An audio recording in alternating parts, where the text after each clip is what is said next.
What's going on here and where does this leave the president? Raheem Kassam is a close advisor to Steve Bannon and the UK editor of his Breitbart News. Mica Mosbacher is a campaigner for President Trump who works on the Trump 2020 Advisory Committee. It's great to have you both. Thank you for joining us. Raheem, I'm going to ask you first of all to just take us inside Steve Bannon's mind. You know him well. Does Bannon really believe that Don Jr.'s meeting with a Russian lawyer was treasonous? I think when you look at how this book was written, really how any book like this is written, you know, the author will have posed certain questions to the interview subjects. The interview subjects will give answers, and some of those questions are hypothetical. For instance, they will come with a context such as, if this was discussed in that meeting at this time and it went on to do X, Y, Z, does it mean it's treasonous and what have you? And people will give honest answers to those things. I think that's what happened here. I'm not sure you're getting the full context of the conversation, but I will say this as well. Steve Bannon was in the Pentagon during the Reagan administration. He's a naval officer. He understands what the Russia threat really is, outside of the sort of media obsession over how many Facebook ads they took out and so on and so forth. So he understands what the geopolitical threat is, and I think he takes that very seriously. So when he remarks that, you know, these people probably have not been in Trump Tower taking meetings with senior campaign staff without lawyers in the room, I would say that's a fair thing to say. And did he say that at the time? Did he say that to Trump and his son?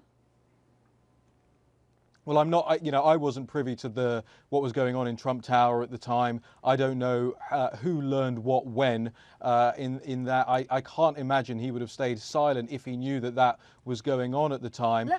But again, yes, go ahead. Let me just ask you a couple of other things that Michael Wolff writes, which you might be able to shed some light on, though I understand you went with him throughout the whole campaign. He said that Trump's ultimate goal had never been to win.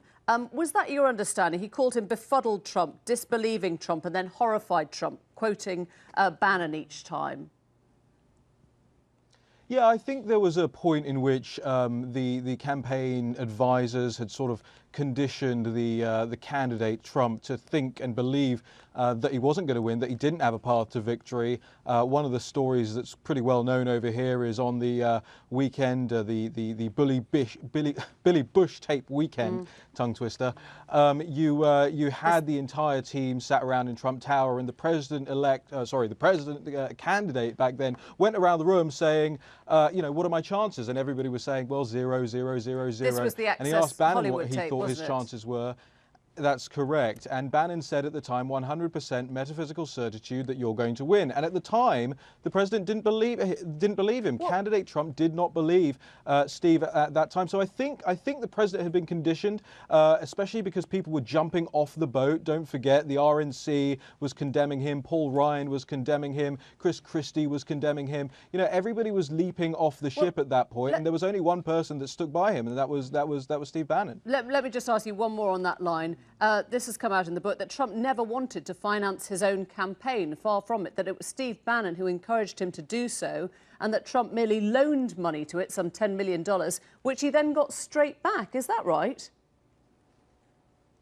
I don't know if he got it straight back. I would imagine that nobody really wants to finance their own campaign. But going into a situation where Steve Bannon joined the campaign, they were double digits down in all the battleground states. They knew they needed to spend money. Well, where was the money going to come from fastest? Was it going to be going around the country doing big donor lunches and meetings and all this kind of stuff? Or was it going to be asking the candidate to put his hands in his deep pockets and stump some of the money up himself? I think that's perfectly reasonable. And it's also perfectly reasonable, by the way, why you might not want to do that as a candidate if you're being convinced by so many people around you that you're onto a loser. The good thing about it is he was convinced to do it. He did spend the money. Steve did work on the campaign, and they did win. Let me bring Mica in. Thank you for being so patient. I just want to get to the bottom of some of those quotes from Steve Bannon. Mica, what do you make of some of these quotes? That Trump never wanted to win, that he was horrified when he did, that Bannon called it, and I quote here, the broke dick campaign. This was a man who was never intending to be the president, never thought he could be the president. I disagree totally. First of all, anointing Steve Bannon the kingmaker is a gross over-exaggeration. if anything, Trump won because Trump outperformed and outworked 17 candidates. He did over 250 rallies, and I've been part of 5 political campaigns, and most candidates are very scripted and kept in sort of a bubble. President Trump has some of the best political instincts I've ever seen. He was off script. What he said in terms of populism was all Trumpism.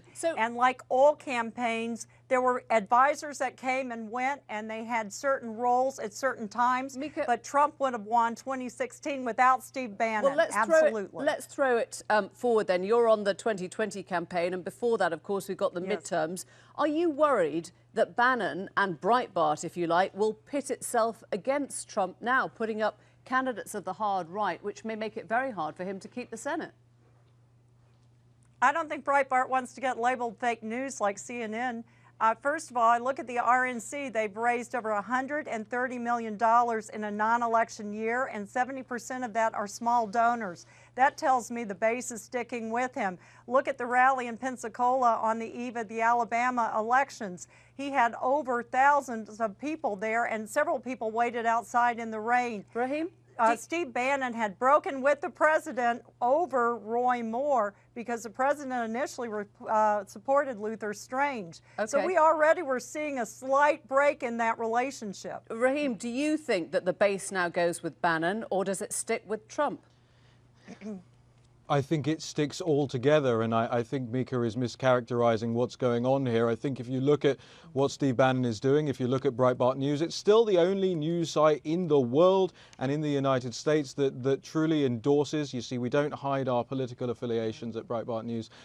It's the only site that endorses the MAGA agenda. And Mica, I don't think it needs to be an either-or situation. I think you're right. When Donald Trump is himself on the stump, he has the best political instincts of anybody in the past couple of decades, at least, in order to build that base and get those people out voting and get them to the rallies and all that kind of stuff. So I don't think you need to worry about that. And throwing threats around about calling Breitbart fake news if we don't toe the line it's kind of silly. We're not on different sides here. This is a man who's I'm accused the president's son of treason. I'm saying fair reporting. Okay, so this is a man... Oh, the treason comment is outrageous. Can they make outrageous up? comment. I agree with Sarah Huckabee Sanders. That's not a report, but that wasn't a report on Breitbart News. That's a comment made by a private individual to a book. You can't conflate the two. Okay, thank you both very much indeed. Thanks for coming on. Good point.